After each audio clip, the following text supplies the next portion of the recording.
Welcome to the Midlife Men podcast with me, Philip Briscoe. In this episode, we're talking about Attention Deficit Hyperactivity Disorder, more commonly referred to as ADHD. My guest, Octavian, shares his experiences, having spent most of his life feeling like he was failing at everything, and subsequently focusing on the wrong things in his life, and how his ADHD diagnosis as an adult helped him make sense of everything and allowed him to focus on what is truly important in his life.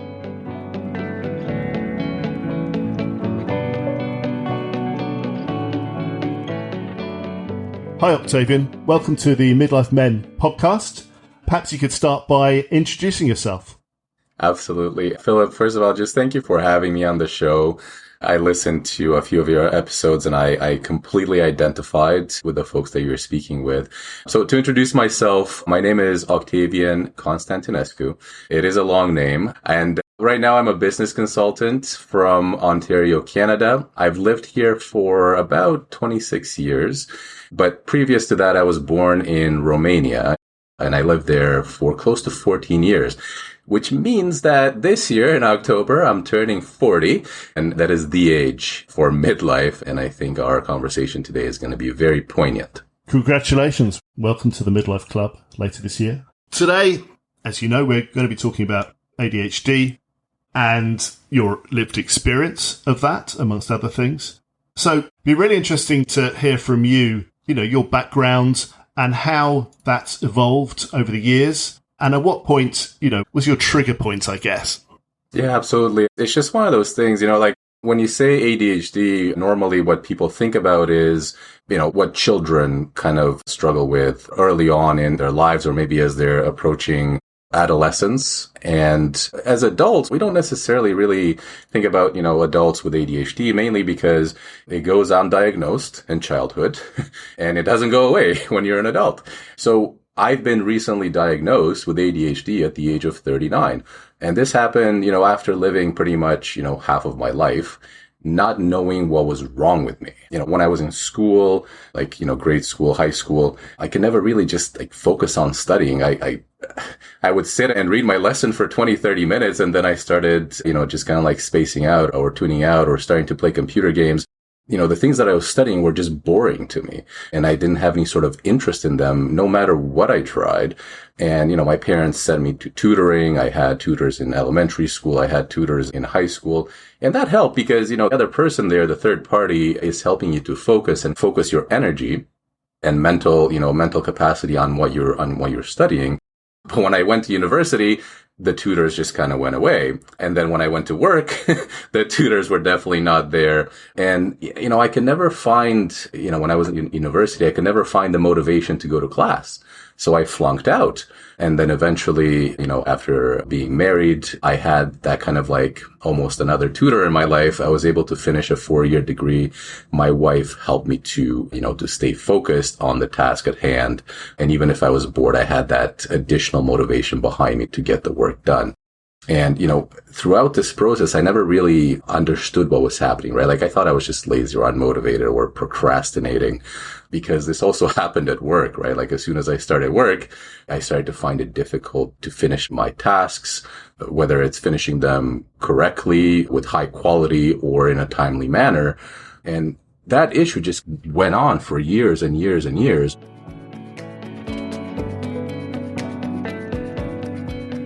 And like I said, I've just been called lazy. I've been called unmotivated. I've been called superficial.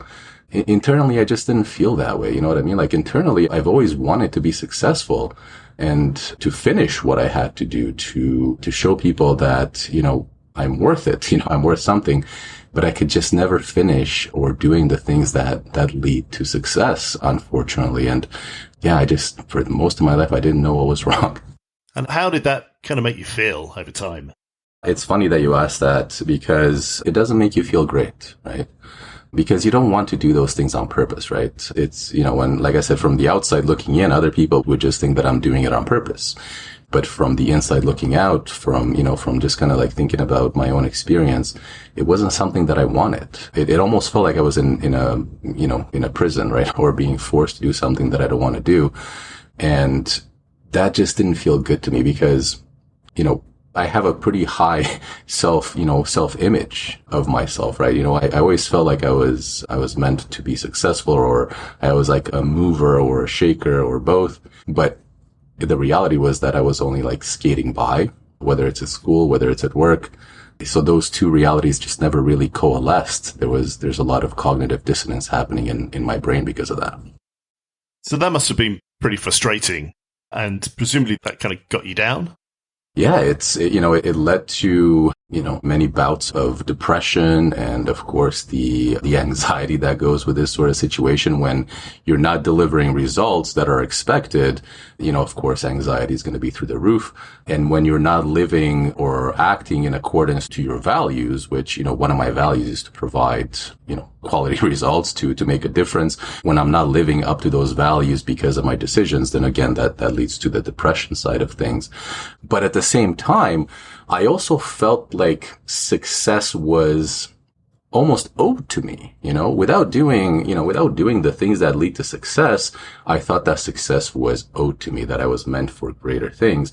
And because I wasn't getting what I thought I was owed, maybe in terms of promotion or more money or, these things in your career that, every single one of us kind of like searching for, because I wasn't getting what I thought I was owed, I started to get bitter. And then I started to like put in a lot of my energy in chasing these results, these things that I thought that I was owed, because I thought that my happiness was tied to getting those things, to getting what I felt that I was owed. And I thought that I'd be so happy once I got what I wanted. So I just linked my happiness, my joy, to the outcomes in my career. But it was kind of like running on a treadmill.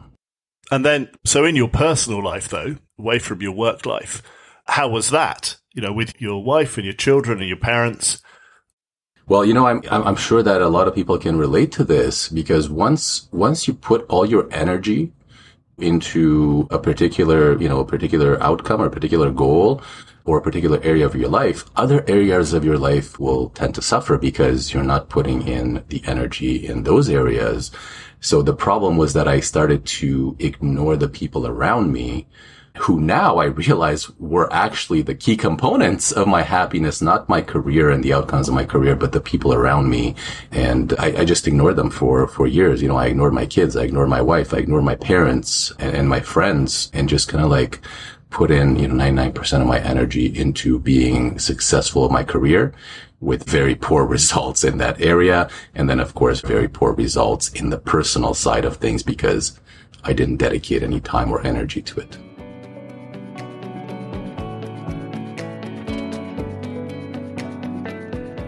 So was there a turning point for you? Realization? Yeah, thankfully, there was a turning point. And that turning point came about a year ago in August 2022. I had a mental breakthrough that actually followed a mental breakdown. That's the thing about these things. Sometimes, good things come out of bad things. So I had a mental breakthrough that I never had before. And, in that time, I realized that my family and my friends are the only contributors to my happiness, to my joy, to my fulfillment as a person, as an individual. And I understood that life is about relationships, the relationships that we have with other people. Good relationships have been researched and linked to things like longevity, to happiness, to even career success. And this was done in the Harvard Grant study. And for those, the people who are not familiar with this, and even the people who are familiar with the study, it's always good to go back and just kind of read the outcomes there, because it was a very comprehensive study. And it's still actually going on after over 80 years, following the same people throughout their lives and just kind of figuring out what has led to their success, or what has led to their failures. And what that study has found is that good relationships are the top factor when it comes to these things, to longevity, so long life, happiness, joy, and success. Now, when I realized that relationships are the key to happiness, to success, to joy, I actually started, putting in my energy, started working on repairing the breaks that I created in my relationships with the folks around me, like, my wife, my kids, and my parents, and my friends, of course. So that was the breakthrough that happened almost a year ago, and it's been a kind of like an upward trajectory since then. Of course, there are dips and things that happen here and there, but I'm in a much better place today than I was in August 2022. So from a practical perspective, what did you do next? So, I think you went to your wife and said, recognize this, I might need some therapy. What happened then? Well, the funny thing is that I didn't recognize that I need therapy at the time because, I'm the kind of person who thinks that I can always help myself, right? I have that ingrained in me, that sense of independence ingrained in me. And, that's unfortunate because we really need to use all resources at our disposal. We need to use the things that are available to us, the people that are available to us for support, for encouragement, and for, addition to our lives, because of course we can't do everything by ourselves. It's not possible to do that. When my wife, at that point in time, we had these conversations, these heavy conversations, and, looking back in time at all the things that I'd done to get us where we are, but then also looking at the future, my wife suggested that I go to therapy. I took her up on the offer eventually, I agreed with her eventually, but not at first. When she said that I need to go to therapy, I replied something back to her along the lines of, why do I need to go to therapy when I have you? Because in my mind, I thought therapy is just talking to somebody, getting out what's on your mind and then being free of it. But, truly that is not what therapy is after going to therapy, first of all. The other thing that she said that was extremely, it was the key to my decision to go to therapy. She said to me, besides the fact that I'm not a licensed therapist, I mean, she's a nurse, but she's not a therapist. Besides the fact that I'm not a licensed therapist, I'm way too close to you to give you good advice. And of course, there's also the issue of burdening her with my issues when she's got her own issues, right? Like it completely changed my mind. I realized that I was counting on putting my greatest burdens on her when she doesn't deserve that. She has enough burdens of her own, whether it's work, whether it's, kids and, her own family, that she doesn't need my burdens as well. So at that point, I turned to something that, throughout my life, I considered a last resort, but it actually changed my life forever. And that thing is therapy.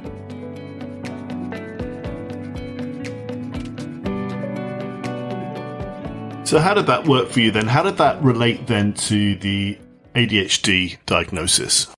Yeah, for sure. So at this point, I hadn't been diagnosed with ADHD. The road to the ADHD diagnosis actually began when my daughter was diagnosed with ADHD. So my daughter's doctor sent us a questionnaire, and I filled it out for her because at the time, she was like 9 years old, right? And I answered the questions based on what I observed my daughter, doing and feeling and saying what she was telling me. But as I went through that questionnaire that the doctor sent us, I realized that my own personal answers to those questions were very similar to what I was observing in my daughter and what she was saying. And that just started the gears going in my own mind. This was back around August 2021. So that's about a year before the breakthrough in 2022.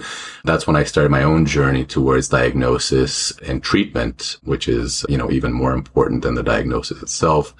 And that journey culminated when I started therapy, because, I was talking to my therapist about these answers to the ADHD questionnaire questions, and, asked her for advice about the best way to either get treatment or, find out coping strategies.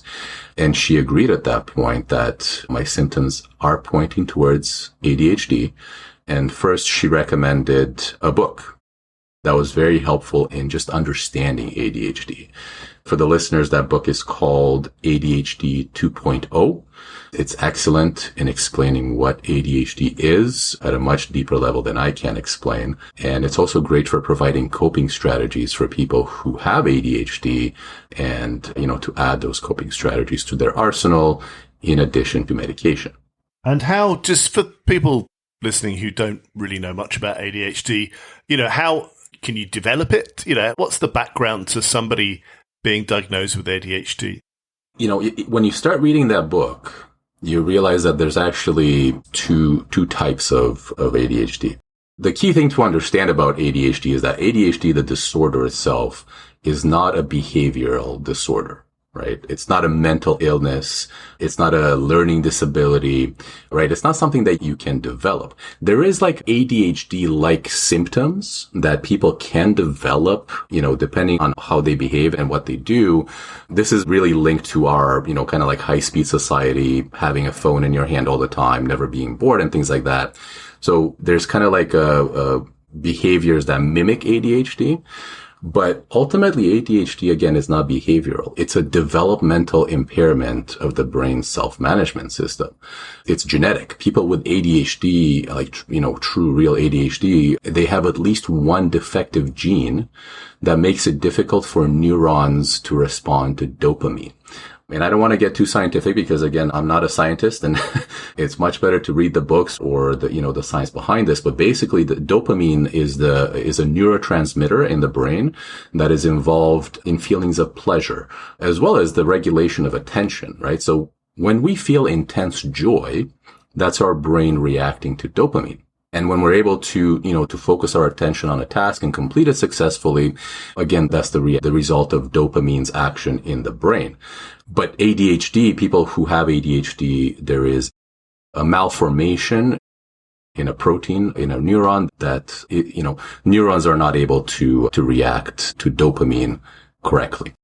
So, because it is genetic right off the bat, if somebody in your family has it, it's very possible that you also have it. My advice at this point is for the folks listening, whether you think, you might be affected by ADHD or whether you are showing symptoms of this disorder, there are self-assessments that you can take. I am going to share that link to that self-assessment with you, and you'll put it in the description. And the one that I'm sharing is going to be the one that I took when I saw the doctor, the one that my daughter's doctor sent us. It's basically a universal assessment. Sure, we'll stick that on the website. Yeah, so, after getting kind of like the understanding of what ADHD is and getting the diagnosis for my daughter and then for myself, I started medication a couple of months ago. And honestly, it's like night and day, right? Whereas before, maybe I could focus my attention for about 30 minutes to a task. Now I can go for up to like 6 hours a day. I can stay focused on work tasks. I can complete them in a timely manner with good quality. And it's something that, honestly, I just never experienced before in my life. So how is that, going back to work and the frustrations you were experiencing at work, how has that now changed, or what coping mechanisms have you now put in place? Well, the thing about work is that you could be doing your best, You could be doing all your work assignments on time. You could have the highest quality in your work as possible. But at the end of the day, you don't actually control your career trajectory. You know what I mean? Like you can get fired even if you are the best employee at a company. But what was happening before is, just going back to what I was saying before, I wasn't creating good work, right? It wasn't timely. It wasn't of good quality, but I expected the outcomes that sometimes, result from doing those things properly, like getting a promotion or getting money and so on and so forth. And because I wasn't getting those things that I thought that I was owed, I was dissatisfied and unhappy. So now the thing that I'm seeing is, because I am actually satisfied with the quality of my work, when I'm completing my work on time, when I'm giving it my 100% and creating something amazing, work for me is no longer a source of unhappiness. I just feel fulfilled and joyful and happy because I was able to do what I was meant to do, what I need to do very well. And because I'm still a little bit stressed sometimes, don't get me wrong. There's always going to be stressors in a work environment. It's normal. It's just that the part of me that was always searching for recognition or reward when I didn't deserve it, now that part of me realizes that the only recognition that I need is in doing the thing properly, is in completing the work well. It isn't just doing it, right? So the things that I'm doing at work, are no longer attacking my self-image, right? Because when I wasn't doing things properly, that was an attack on my self-image. And of course, you feel like you're depressed because of that and anxious because you're not completing things well. But now my self-image is no longer under attack. So I feel safe to perform at my very best, or as close to my very best as I can get. And do you put this down then to the journey you've undertaken? First of all, therapy and the ADHD diagnosis, and then the medication. Is that the path that's resulted in different approach and satisfaction to work? I can say with 100% certainty that these two things have been the key to where I am today. So, therapy on the one hand, and then ADHD diagnosis and medication on the other hand. Without those two things, I would still be in that state of, unhappiness, of just always searching for recognition in my work, in my life, and ignoring the people around me, but never getting that recognition and just having poor relationships around me because of it. So I am 100% convinced that this is why I'm seeing these positive results in my life. Well, that's great. And I believe that this journey you've been on has now influenced your career too. Yeah, it's always been, that's the funny thing. It's always been about the career, because I thought that, my relationships are safe. Even though I wasn't putting in the energy and the time into them, I thought, that side of my life is safe. So it's always been about my career. But incidentally, the funny thing about how this all works is that now my career is actually about, helping organizations to create this psychological safety for their employees, so that their employees can start performing at their very best, or as close to it as possible. Because, the key thing here is psychological safety. When we as humans feel psychologically safe in an environment, we tend to perform at our very best. The problem is, of course, that in most environments, in most work environments, even school environments, that psychological safety is missing from the employer side, right? So I can go to as much therapy and take as much medication as I can. If my employer isn't creating or, aiming to create psychological safety in the workplace, my results are still not going to be as great as they could be. And that is really, truly unfortunate. The one thing that I always think about when it comes to psychological safety and the creation of it is actually the opposite, the creation of, a work environment that feels unsafe, that feels dangerous. And, for those listeners who are familiar with this, there was an experiment, I believe in the 70s at Stanford University, the Stanford Prison Experiment. And there's a movie also, I believe, on Netflix a few years ago that came out about it. And the outcome of that experiment is that, the two groups of people were selected. One group was, going to play the prisoners, and one group was playing the guards in this made up prison. And what the researchers saw from that experiment is that as soon as there was a power imbalance and a loss of freedoms, immediately the people who participated as prisoners started acting as prisoners, and immediately the people who were participating as guards started acting as guards, lording their power over the other group. And we see that in work environments as well. We see that in school environments as well. Whenever there's a power imbalance, power, dynamic kind of happening, there's always that chance to take away safety, psychological safety, and create an environment that feels almost like a prison. And of course, in prison, you're not able to be your very best. And that's what happens in work environments as well.